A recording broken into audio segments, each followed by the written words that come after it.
Zootopia 2 has come home to Disney+. Let's go! Get ready for a new case. We're gonna crack this case and prove we're the greatest partners of all time! New friends. You are... Gary the Snake. And your last name? The Snake. Dream team. And new habitats. Zootopia has a secret reptile population. You can watch the record-breaking phenomenon at home. You're clearly working it.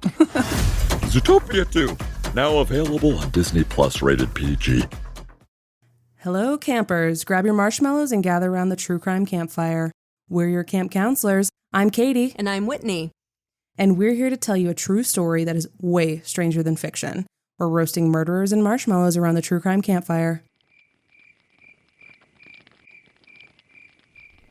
People can be pretty strange. And not just people. As we'll see in one story of this week's episode, you can add all our extended family of primates to that. If you have a big brain and opposable thumbs, there's a good chance you'll be getting up to some shenanigans. But as we'll see in our other story, human beings still wear the crown for weird, ridiculously confident nonsense. This is Tales of the Unexpected, a grab bag of odd stories.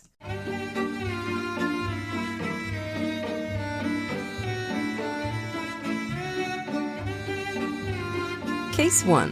Not My Circus, the Great Monkey Invasion of Long Island. So, campers, for this one, we're on Long Island, New York, on the short stretch of highway between Massapequa and Amityville, August 21st, 1935. Nowadays, the area is home to the Westfield Sunrise Mall, recently closed and slated for demolition, and grim and spooky like all closed malls are. But in 1935, it was a lot livelier, because it was the location of Frank Buck's Jungle Camp, a 40-acre zoo that housed lions, tigers, elephants, birds, reptiles, and monkeys. Lots and lots of monkeys. To set the scene for where this story's going, here's the start of a 1935 New York Times story.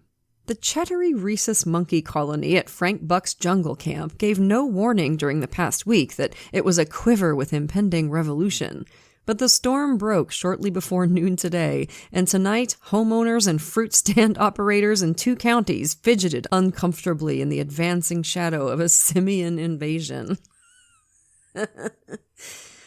Frank Buck was born in 1884 in Gainesville, Texas, but grew up in Dallas, still a pretty small and dusty city. As a kid, he loved catching and keeping small animals and birds. Frank left school after the 7th grade to work as a cow puncher, which is not quite as weird as it sounds. It's just an old-timey term for cowboy. I hope they weren't punching those poor cows in the face. They were suffering enough, I'm sure. In his mid-teens, he rode the rails north to Chicago to seek his fortune, first of all through a very old-fashioned route. In Chicago, Frank got a job as a bellhop and caught the eye of one of the hotel guests, a drama critic and former opera singer named Lillian West. Frank was a good-looking kid, and I literally mean kid because he was 17 years old, and Lillian was 46 when they got married in 1901. What was in the water in those days? The interesting thing is, and this is so messed up, but at the time, I suspect that if people looked askance at this, they would think of him as the predator, not her. Yeah. Because 17 was like he'd been a cowboy for like 5 years at this point. 17 was just a grown-ass man by then, so they probably would have thought, oh, he's taking advantage of this poor woman for her money, and not, she's a freaking pervert, It's so strange. But it was obviously something either one or both of them was a little sensitive about, because for the wedding announcement in the newspaper, they gave their ages as 24 and 32. By the time of the 1910 census, when they were actually 26 and 55, they gave their ages as 30 and 35. Come on now. Like 50-something is an old-looking 50-something back then, too. Oh, yeah. People were probably like, right. I mean, she was rubbing, like, radium lotion on her face, so it was like, she was looking rough. If they'd stuck together, they'd have eventually wound up the same age, but alas, it was not to be. When Frank was 27, he won $3,500 in a poker game. That's the equivalent of something like $120,000 today. Frank decided to indulge his favorite hobby as a kid. He set sail for Brazil to capture as many exotic birds as he could, leaving Lillian behind. It's not clear whether he flat out just ran out on her as soon as he got some cash of his own, but they were soon divorced. My suspicion is that he wanted to go, admire the local plumage someplace else. You know what I'm saying? Frank knew there was a big American market for these birds as pets, but was shocked at how quickly and how profitably he was able to sell them when he sailed into New York at the end of his Brazilian trip. He immediately reinvested his new money in another Brazilian adventure, and when that proved even more profitable, Frank Buck decided on a new career, capturing wild animals for American zoos and circuses. Obviously, this is not so much a moral gray area as it is a moral black hole.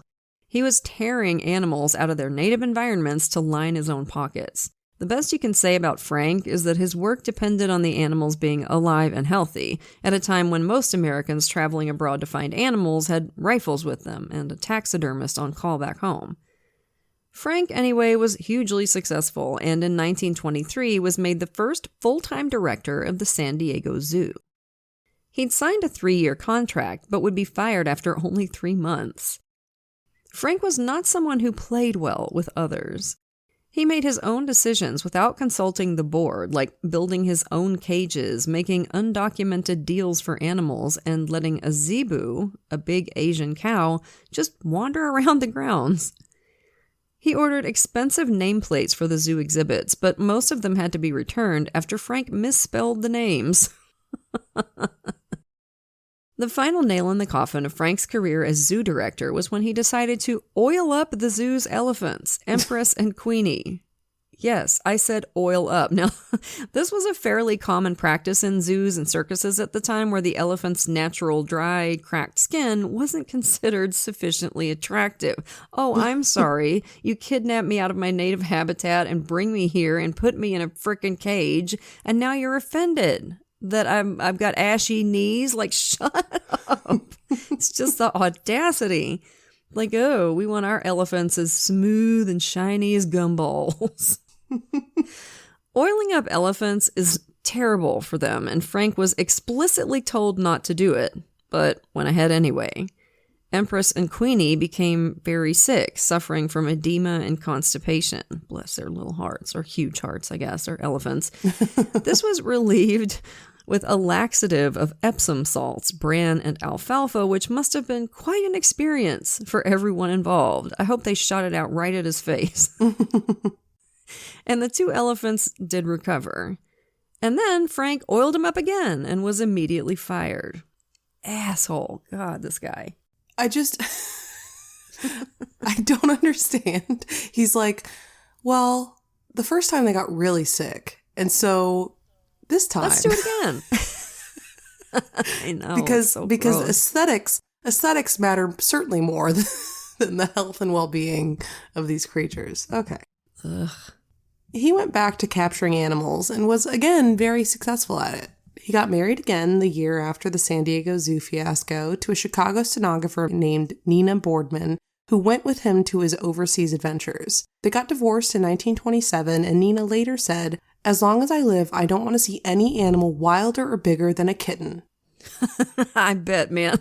Can you imagine this poor woman getting dragged around like swamps and jungles? And like, well, and she's God only knows. From Chicago in like a, yeah, like, exactly. She's in courtrooms typing away, and then she gets dragged to like, no, thank it's like, you. I've been pooped on by nearly every animal in the Amazon. That's literally, yeah. Is that the plot of like George of the Jungle? Like, it's like... The next year, Frank married Muriel Riley, and this one stuck. The two soon had a daughter together, but not everything was rosy for Frank. The stock market crash of 1929 left him broke and bankrupt. A friend suggested he try to make money by writing about his adventures, and in 1930, Frank and journalist Edward Anthony published Bring 'Em Back Alive, a collection of his diaries. The book was a huge hit, and 2 years later, an RKO film crew accompanied Frank on his next animal-stealing trip to Asia. The movie showed fierce fights between animals that the filmmakers insisted were not set up by them, but which were probably set up by them. Ugh. The movie was a huge hit. 2 more books and accompanying movies followed, none of them making as big a splash as Bring Him Back Alive, but Frank Buck was now world famous. Disney even put out a cartoon spoofing him with Donald as Frank Duck. That's when you know you've made it right there. I know. Frank had an exhibit called Frank Buck's Jungle Camp at the 1933-34 World's Fair in Chicago, a small zoo whose central attraction was Monkey Mountain. This was a man-made tower of fake rock where hundreds of rhesus macaque monkeys lived. The macaques were one of Frank Buck's specialties. He liked them but didn't trust them, writing, "No other living creature is so completely imbued with mischievousness. No other so triumphantly relishes man's discomfort or can be so maddeningly impish. They are the personification of perpetual motion, whose every little movement has a troublemaking intention behind it." Cry me a river, Frank. Get back in touch when some of them kidnap you and transport you to Southeast Asia in a cage. Asshole. The jungle camp, with its encouraging sign of, "They're all alive," out front, was a big hit at the World's Fair. Frank handed out a free pet monkey every week, which I'm sure wasn't at all traumatizing for every primate involved. Oh my God. After the World's Fair, Frank moved the jungle camp, Monkey Mountain included, over to Long Island, where it continued to be a popular attraction. They're all alive. Super. I guess maybe patrons were used to them not being all alive. Or I guess maybe they're just saying, they're all alive. Okay, that's the best we can do for you. The bar is on the floor. The bar's in hell. Just in case the elephant incident didn't make it clear, we should point out that Frank Buck knew jack shit when it came to actually caring for animals and running a zoo. Catching them, sure, that he could do, but the zoo wasn't safe for animals or humans. 2 zookeepers were bitten by snakes, and one had his chest crushed by what contemporary reports described as a 26-foot-long reticulated python. That would make it the longest snake ever recorded, so not very likely, but still, it was an extremely big snake, and reticulated pythons do actually prey on human beings.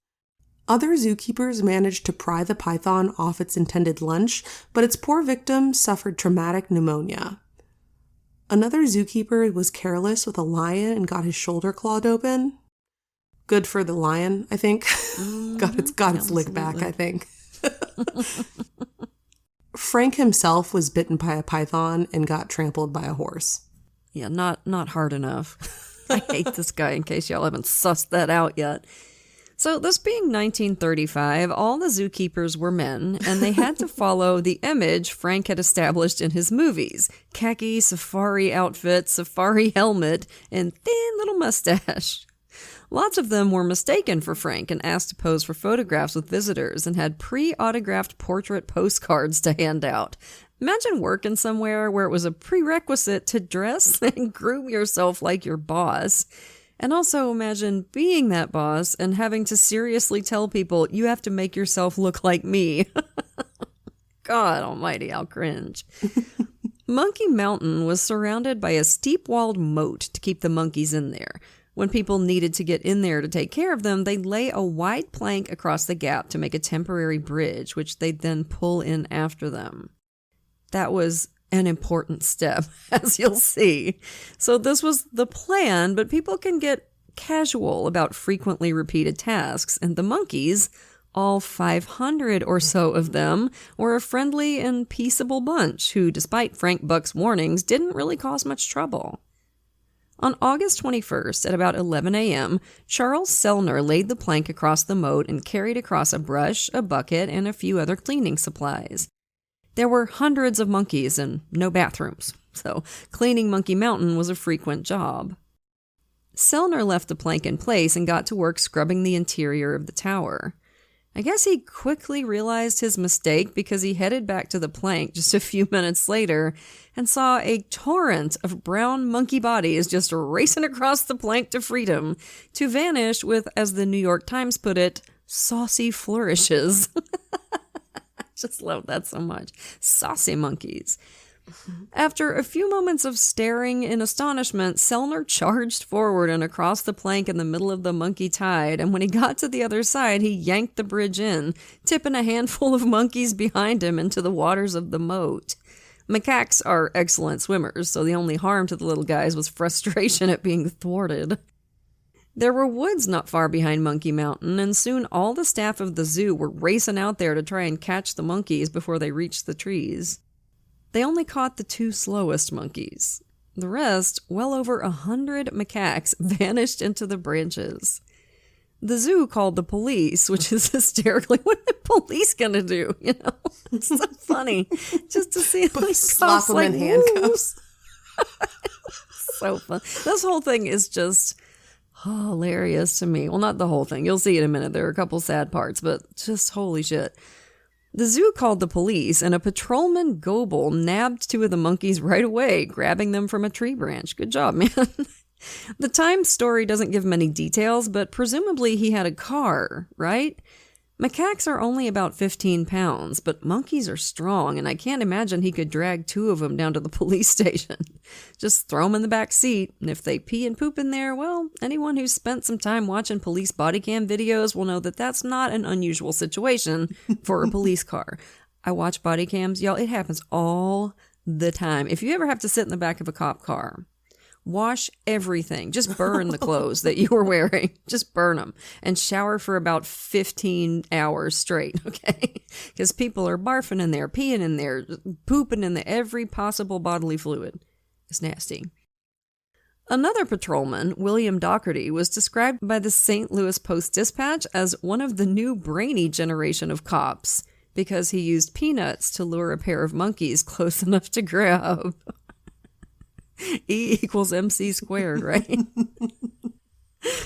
At 4 p.m., about 50 monkeys swarmed down onto the Long Island Railroad, where about 100 men were working.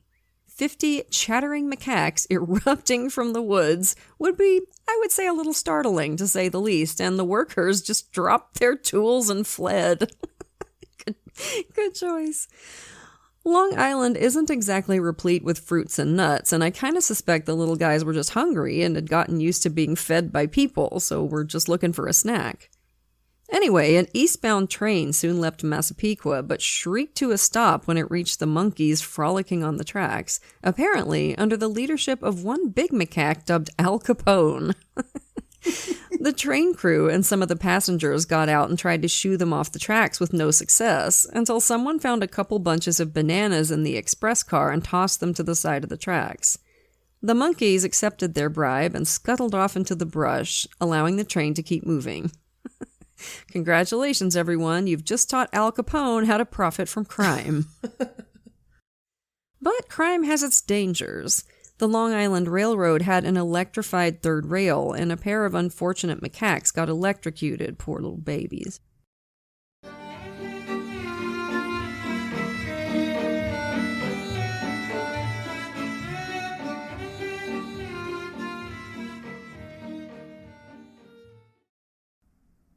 Hey campers, Katie here.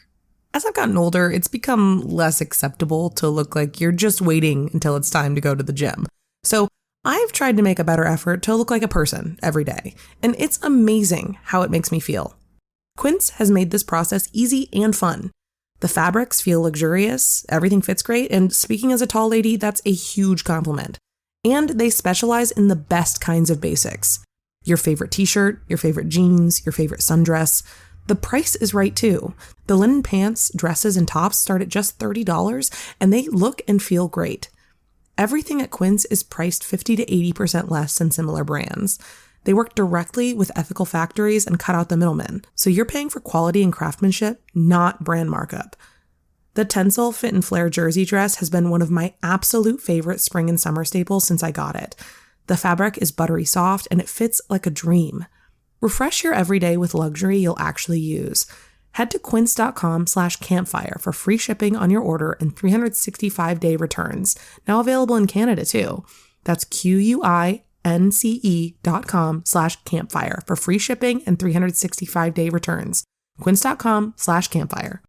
If you're looking for another gripping, thoughtfully researched crime show, check out Blood and Water from ABC News in 2020.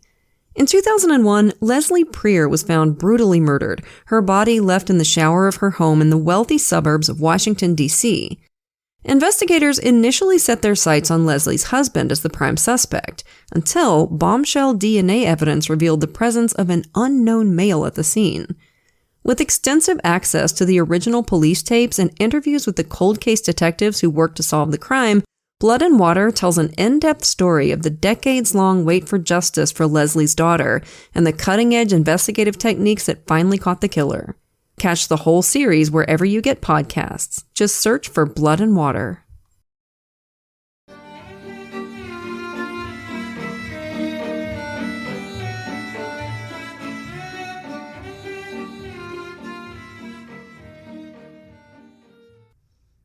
As dusk fell, about 30 of the escaped monkeys had second thoughts about a life of liberty on Long Island. I mean, the property prices are ridiculous and the commute's no fun at all, so they scuttled back to the jungle camp and leapt onto the moat surrounding Monkey Mountain to swim home. It wasn't easy to do a head count of the monkeys still at the zoo, but the staff estimated that about 170 had escaped, so well over 100 were still at large. All across 2 counties, people kept their windows shut at night despite the summer heat, and to be fair, as cute as they are, I mean, I wouldn't like to wake up to a monkey screaming in my face. I feel like that might cause some trauma. Although, to be honest, that would probably be a lot more effective than my alarm app. You know, you can't hit the snooze on a monkey. There's a couple of versions of what happened to Sidney Milo the next day. In one, he was out driving on Seaford Avenue, turned a corner and saw 30 monkeys blocking the road. He swerved to avoid them, turning his car into a ditch where sadly one monkey had been sitting and got killed by the car. Oh, man. The other version, told later by the Post-Dispatch, is the same, but instead of the monkeys sitting on the road, they leapt down onto Milo's car as he drove under some trees, and he drove into the ditch in a panic. I'm guessing either Milo or a journalist decided to punch up the original story. Why would 30 monkeys jump onto a moving car? Why wouldn't 30 monkeys jump onto a Have you met monkeys? You can't predict what 30 monkeys are going to do. Katie, come on. I wouldn't put anything past them. They might have stole the guy's hat and his cigar and taken a shit in his passenger seat. Like, they're capable of anything. Yeah, it's the monkey-to-monkey communication that you have to watch out for, because it's like they're a flock of birds. They all decided at once to jump onto his car. The zoo was offering free season passes to anyone who captured one of their monkeys. I'm sorry. Okay, good way to sweeten the pot, folks. I guess. Okay, I want it. Man, you can tell this is not current, because can you imagine the lawsuits? Lord have mercy. They weren't thinking that way back then, I guess. No, I guess not. Like, yes, I want to come to your zoo where monkeys freshly escaped. So anyway, they were offering free season passes, and Milo tried to cash in with the one he'd hit with his car.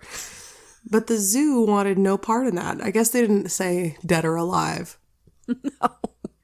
If they started handing out awards for dead monkeys, things on Long Island would get real dark real fast. Sidney Milo apparently stalked away from the zoo under a dark cloud, muttering about suing them.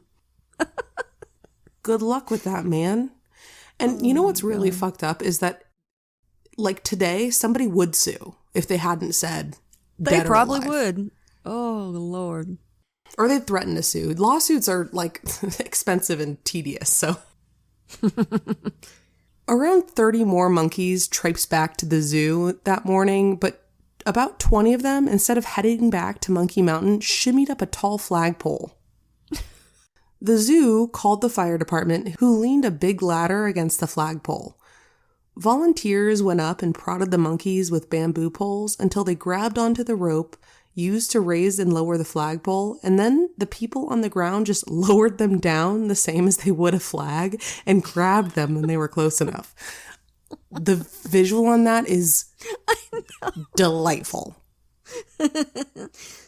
Overnight, The power into Amityville had been knocked out for half an hour, and engineers found 2 sad monkey bodies at the bottom of a utility pole, having climbed up and swung onto the wrong wires. The Times, in its sober way, reported that this is the first time that the Long Island Lighting Company has ever blamed monkeys for the failure of its system. But it wouldn't be the last. The first time, really? You don't say. 2 14-year-old boys nabbed a couple of monkeys by throwing their coats over them. A local iceman, John Sacchio, hung a basket of apples in the back of his truck and was able to get 6 monkeys to jump in and be caught. Macaques are social creatures who live in large groups in the wild. More and more just came home of their own accord. Soon, there were just a few monkeys left at large. Capone's crew, the real hardened criminals. The zoo tried a supposedly surefire method of catching them. You take a coconut, cut a hole in it just big enough for a monkey to squeeze a paw inside, and pour rice inside as bait. The monkey reaches in for a fistful of rice and then gets a coconut stuck on their hand because they're not willing to let go of the rice. Replace rice with a fun-sized Snicker, and that might work on, us. It's a TCC trap. Oh, yeah. But the monkeys were too smart to fall for the trick. I think the problem is I think they probably tried it on the monkeys at Monkey Island too much, or Monkey Mountain too much. The monkeys got wise to it. The zoo got a letter from Montreal where a man claimed that a park up there had managed to recapture 18 escaped macaques with an irresistible bait, hard liquor. At night, the jungle camp zookeepers went out into the woods and put saucers of bourbon beneath the trees where they thought the monkeys were roosting. So theoretically, the curious monkeys would come down to sniff the saucers and, according to their man in Montreal, would immediately drink themselves into a stupor. So in the morning, the zookeepers went out, hoping to find dozens of sleeping monkeys, but instead found only 3 very sick ones, unable to stand and not interested in the world at all beyond puking and trying to start fights with each other. They took them back to the zoo's veterinarian, where they soon made a full but presumably unpleasant recovery. But to be honest, I feel like this is the best possible outcome. As bad as I feel for those poor hungover monkeys. Drunk monkey is probably not a fun time for anybody. Now, you may have noticed that we haven't mentioned one name in particular during these monkey shenanigans, that of Frank Buck himself. Frank was over in Asia stealing more animals, but a couple of weeks after the escape, he swooped back into town to play his favorite role, that of a competent animal handler. Eventually, under Frank's leadership, Capone and his crew were recaptured, or quite possibly just came home by themselves, like most of the other monkeys, but that wouldn't fit the image Frank was trying to sell. Which kind of brings us around to the question, was this actually an accident at all? Frank Buck, famous animal man, was largely created by his skill at handling the media, which was something he was much better at than actually caring for animals. The monkey escape was big news, and the zoo sold many more tickets than they ever had before. And the whole thing happened to coincide with Frank setting sail from Asia with a fresh load of animals for the zoo. About a week after the escape, the New York Times ran a story that started, "If the keepers of Frank Buck's zoo at Massapequa, New York think monkeys on the loose are a lot of trouble, they've not seen anything yet. The noted animal catcher disclosed today that his shipload of jungle animals now approaching New York contains about 2,000, among them some of the fiercest on Earth." Great. It then quotes Frank boasting about bringing home an armored rhinoceros, an orangutan, and the biggest tiger in captivity. You can't buy that kind of publicity, but you can apparently create it by releasing a couple hundred monkeys. What can't you accomplish that way, really? There's nothing you can't do by releasing a couple hundred monkeys. That is the answer to everything, I think you'll find. The year before, at the World's Fair, a couple of Frank's monkeys had made an apparently genuine escape and got plenty of newspaper coverage after they smashed up a pottery exhibit and the owners sued. Sued the monkeys, or how do you sue a monkey? I'm sure that stuck in Frank's mind. Frank Buck's jungle camp flourished for a while, but eventually he sold most of the animals on to other zoos, just keeping some for his personal collection. During World War II, the jungle camp was briefly converted to a small arms factory, hopefully after all the animals had gone. Macaques are very cute, but I don't want to see a monkey with a gun. After the war, Frank sold the land and his jungle camp was replaced with a much more sedate petting zoo / drive-in movie theater. Interesting combo. For about 20 years before the whole place was razed for a mall to be built. Frank Buck intended to go on another animal stealing quest after the war, but he got sick and moved back to Texas, where he died of lung cancer in 1950. So that's the sordid tale of the monkey revolution. I don't know if we should really take notes. I feel like they could have done a better job if they'd had better leadership, but what else could we expect of Al Capone, you know? So moving on now to case 2, Audacity, the crimes of Alison Gu. For this one, we're in, various places. Vermont, Connecticut, Massachusetts, Texas. It was the early 2010s, and a couple of con artists were busy doing what con artists do. Fraudsters are a special breed, the kind of people who'll take a flamethrower to your life if they think it'll make them a buck. In some ways, I think they're worse than killers. The typical kind of killer anyway, who flies into a rage and commits a crime of passion. A lot of killers would never kill again. Circumstances arose that pushed them to a breaking point, and they made the worst possible decision in a moment of fury. Con artists, on the other hand, scammers and fraudsters, will strike again and again and again. Take the last penny of an old person's life savings. These people are scuzzbags. And Alison Gu and her boyfriend Matthew Abel were no exception. They were identity thieves and mortgage fraudsters, among other interests. To pull this off, Alison and Matthew pillaged the identities of dead children. This has always been a common tactic used by people who want to create a new identity, either to stay under the government's radar or to steal money. And this is so gross. One of the identities she stole was that of a kid who died in a 1989 school shooting in California, as if that family hadn't already been through the deepest depths of hell. It's especially disgusting when you find out that Alison has 3 kids of her own. There's just a total absence of empathy there. Alison and her boyf, Matthew, used these fake identities to commit mortgage scams and defraud banks to the tune of about $1.6 million. They took out mortgages in other people's names on houses scattered all over the country, from Connecticut to Texas, and lived pretty high on the hog for a few years in the early to mid-2010s. And then our girl took it a step too far. She decided to apply for a U.S. passport with this fake identity. Alison Gu. Which is just, it cracks me. I was like, Alison Gu. Alison Gu. We could have told her this was a bad idea, but she didn't ask us for some reason. Yeah, I know, right? How many times do you need to hear this? Do not fuck around with the federal government. Yeah. You don't want that smoke. You might get away with it for like a little bit, okay? You might. Yeah. But you won't get away with it forever. No. You don't want to deal with the IRS, and you don't want to deal with an investigator from the Diplomatic Security Service, which is the agency that will be up your ass if you try to get a fake passport. But Alison apparently wasn't worried about any of that. She waltzed into a Vermont passport office one day and turned in an absolute turkey of an application. Wrong name, fake social security number, fake ID, fake temporary driver's license, fake high school, and fake itinerary from JetBlue Airlines showing an upcoming trip to Jamaica. The guy in the passport office smelled a rat pretty much right away, which tells me that Miss Alison is not as slippery an eel as she thinks she is. Yeah, that's an understatement of the century, as you'll soon find out. Like, you have to be, like, pretty bad for, like, a government employee that's like seen 12 passport applications that day to be like, something's amiss.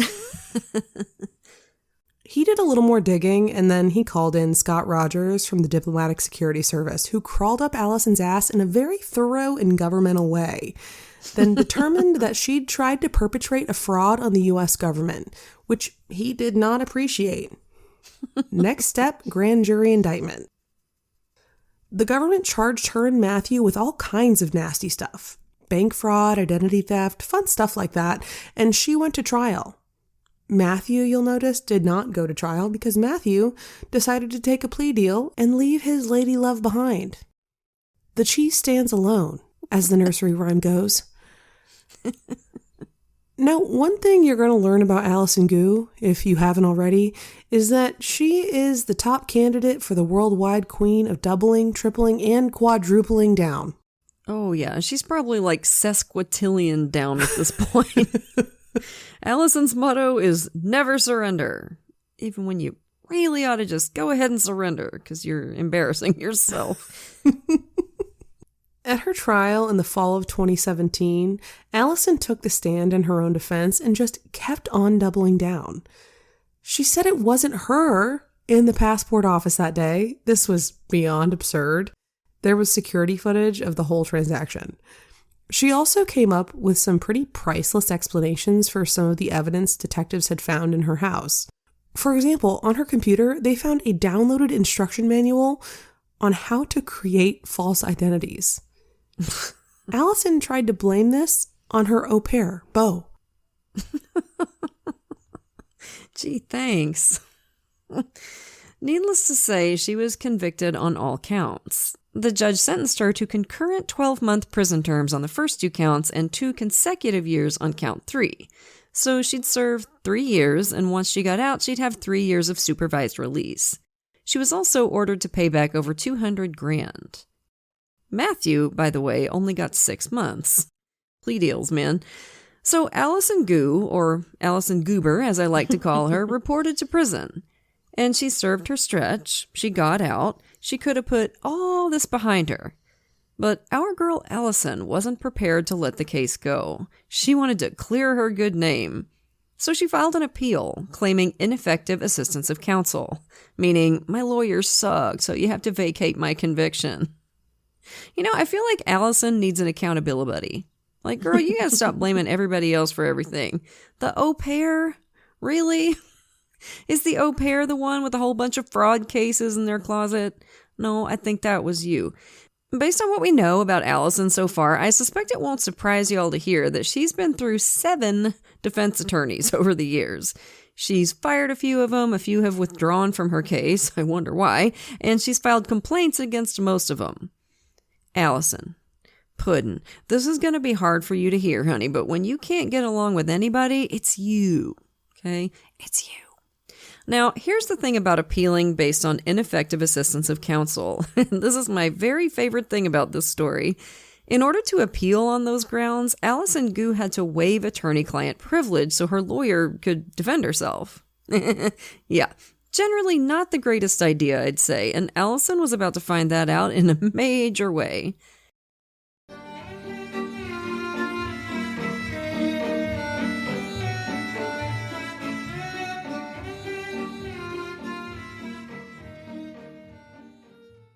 Starting or growing your own business can be intimidating and lonely at times. Your to-do list may feel endless with new tasks, and lists can easily begin to overrun your life. So finding the right tool that not only helps you out, but simplifies everything as a built-in business partner can be a game changer. For millions of businesses, that tool is Shopify. Shopify is the commerce platform behind millions of businesses around the world and 10% of all e-commerce in the US. From household names like Gymshark, Rare Beauty, and Heinz, to brands just getting started. Shopify has hundreds of ready-to-use templates that can help you build a beautiful online store that matches your brand's style. And you can tackle all the important tasks in one place, from inventory to payments to analytics and more. No need to save multiple websites or try to figure out what platform is hosting the tool that you need. And if people haven't heard about your brand, you can get the word out like you have a marketing team behind you, with easy-to-run email and social media campaigns to reach customers wherever they're scrolling or strolling. Start your business today with the industry's best business partner, Shopify, and start hearing. Sign up for your $1 per month trial today at shopify.com/realm. Go to shopify.com/realm.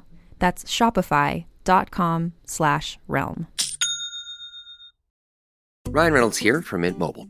I don't know if you knew this, but anyone can get the same premium wireless for $15 a month plan that I've been enjoying. It's not just for celebrities, so do like I did and have one of your assistants switch you to Mint Mobile today. I'm told it's super easy to do at mintmobile.com/switch. Upfront payment of $45 for 3-month plan, equivalent to $15 per month required. Intro rate first 3 months only, then full price plan options available. Taxes and fees extra. See full terms at mintmobile.com.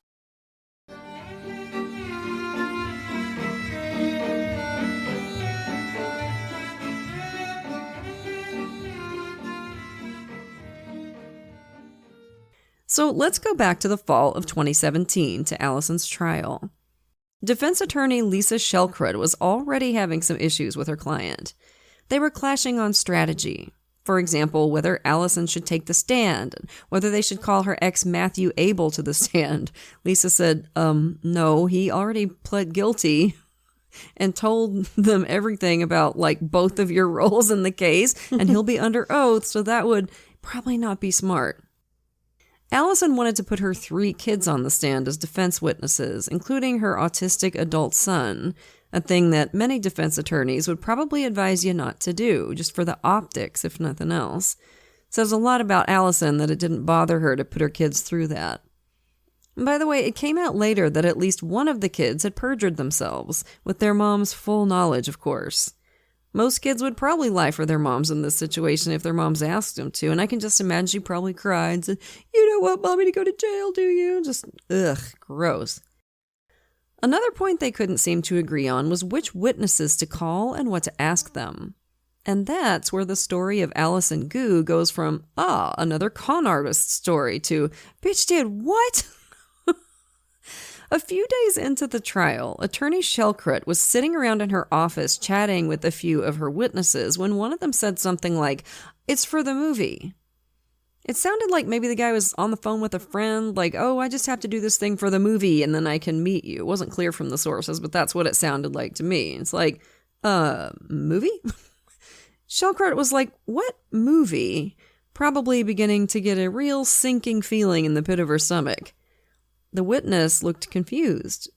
"Wait," he said, "are you a real lawyer?"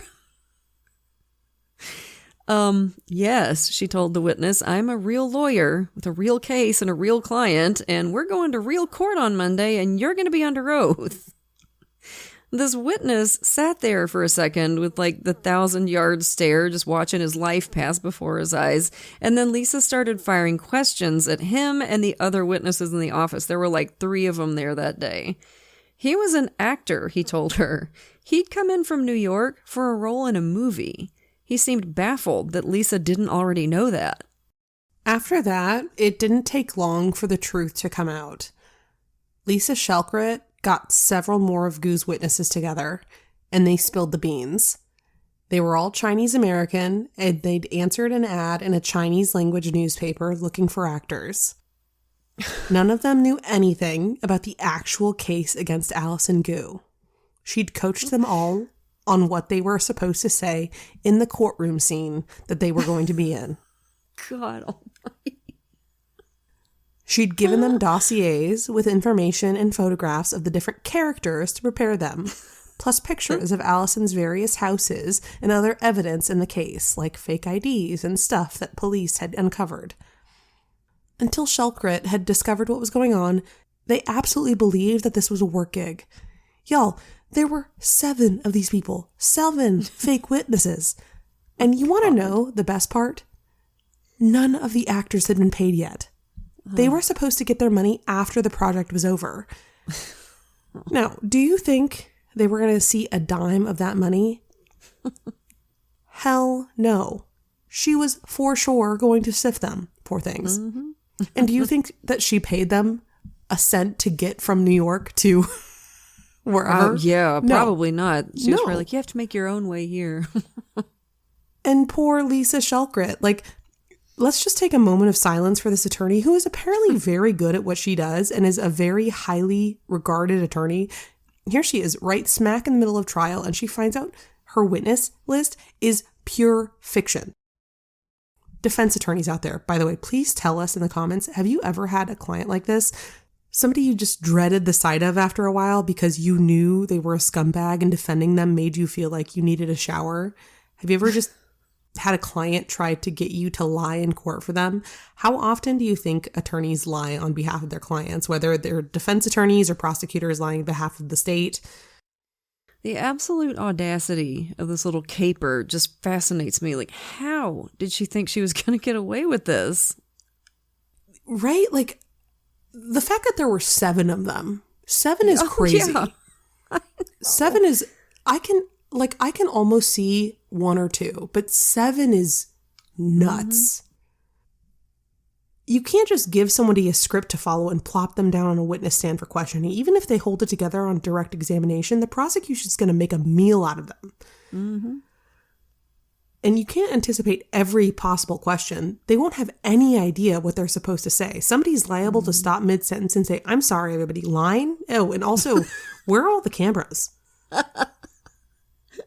Not to mention the horrendous position this puts these poor actors in, and her attorney. This woman is absolutely devoid of conscience and common sense. Mm-hmm. Yeah. What kind of legal bog is this too? Like, certainly the prosecution couldn't charge these people, right? No, they didn't know.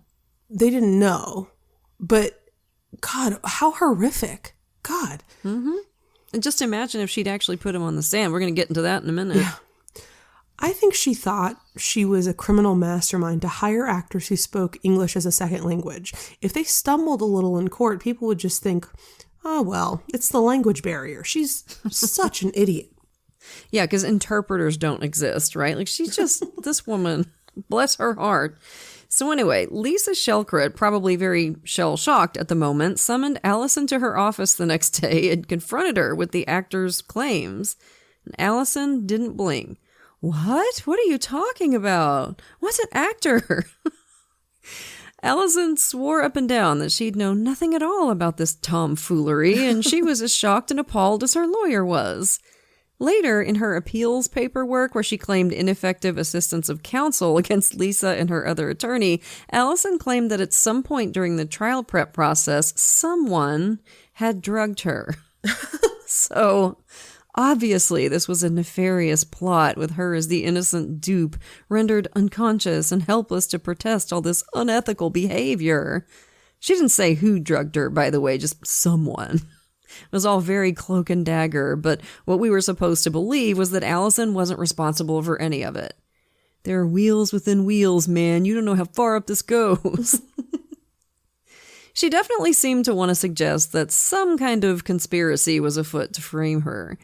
She tried to get her lawyer to put this Connecticut attorney on the stand, a guy she'd worked with briefly before, to testify about one of the prosecution witnesses having some kind of shady criminal dealings overseas. And there was no evidence of this whatsoever, and Alison's attorneys, of course, refused to put this guy on the stand to just spout a bunch of bullish, right?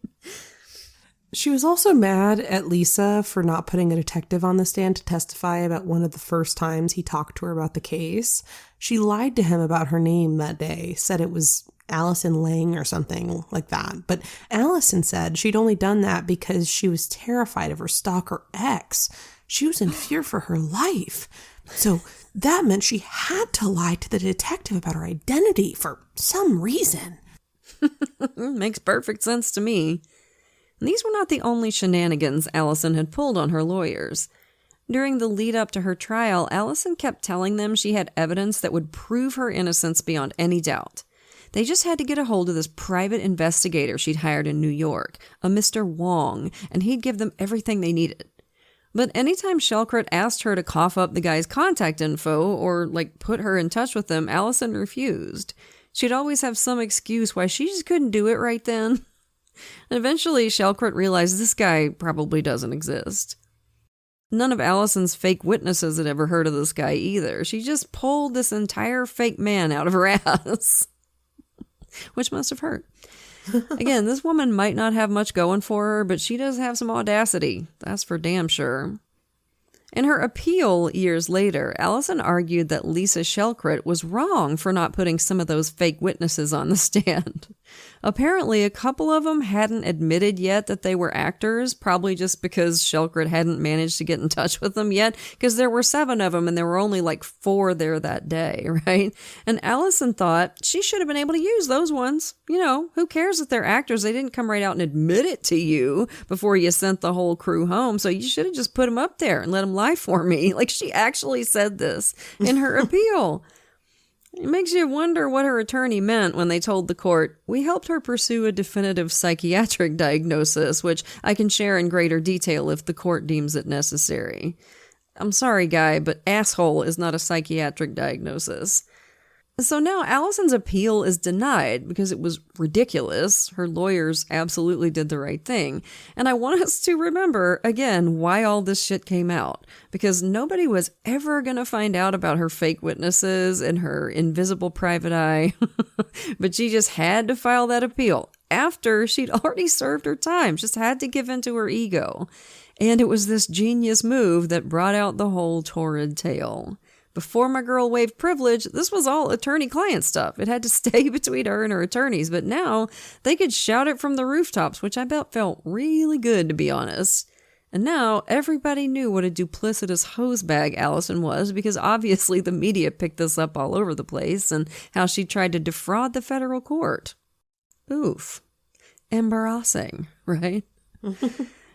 On top of that nice public humiliation, in 2022, Goober also violated her federal parole or probation or whatever.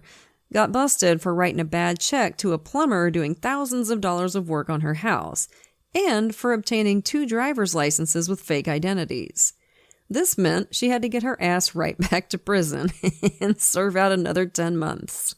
Oh, and surprise, surprise, as of a few years ago, the most recent reporting we could find on her, she still hasn't paid a dime toward her restitution. Gross.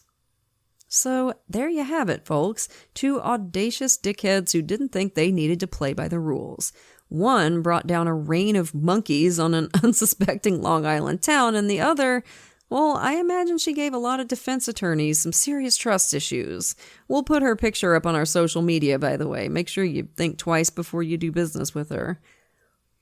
Now, before we go, don't forget about our 2 amazing live shows coming up. First, we've got Summer Camp, September 10th through the 13th, an amazing 4-day festival in Equinunk, Pennsylvania, hosted by Dan and Lindsay Cummins of Timesuck and Scared to Death.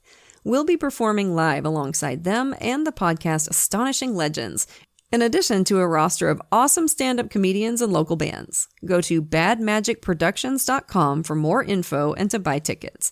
Then we've got our True Crime Cruise, Crime Wave 2.0, February 8th through 12th, 2027. If you want to come to the Bahamas with us and some of the biggest true crime and paranormal podcasts in the world, like Case File, True Crime Garage, Last Podcast on the Left, and Scared to Death, here's what you got to do. Tickets are on sale now, and they're going fast. So if you want to go, make sure you get over to crimewaveatsea.com/campfire and book your cabin ASAP. You'll get $100 off, plus a private meet and greet with us. The great thing is you can pay all at once or set up a payment plan and pay it off over time. So get on it, y'all. That's crimewaveatsea.com/campfire. So that was a couple of wild ones, right, campers? You know, we'll have another one for you next week. But for now, lock your doors, light your lights, and stay safe until we get together again around the True Crime Campfire. And as always, we want to send a grateful shout out to a few of our lovely Patreon supporters. Thank you so much to Mac, Heidi, Warnord, I love it, Valerie, and Chastity. We appreciate y'all to the moon and back. And if you're not yet a patron, you're missing out. Patrons of our show get every episode ad-free, at least a day early, sometimes more, plus tons of extra content, like patrons-only episodes and hilarious post-show discussions. And once you join the $5 and up categories, you get even more cool stuff. A free sticker, a rad enamel pin or fridge magnet while supplies last, virtual events with Katie and me, and we're always looking for new stuff to do for you. So if you can, come join us at patreon.com/truecrimecampfire.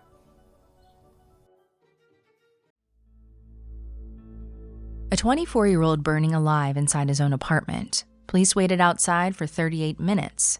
Think about that as a parent. Your son is in there for over half an hour while first responders stay outside the door. Was this an accident? A suicide? Questions linger when the evidence finally comes to the surface. a specific section on both wrists unburned, a clean knife, and a room full of debris as if it could have been placed there after the fire.